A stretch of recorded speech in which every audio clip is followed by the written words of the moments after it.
And these are done.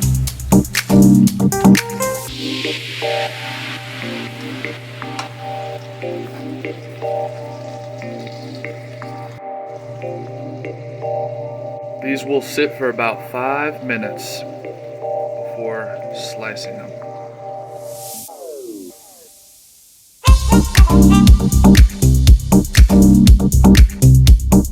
Now these will be cooked with oil.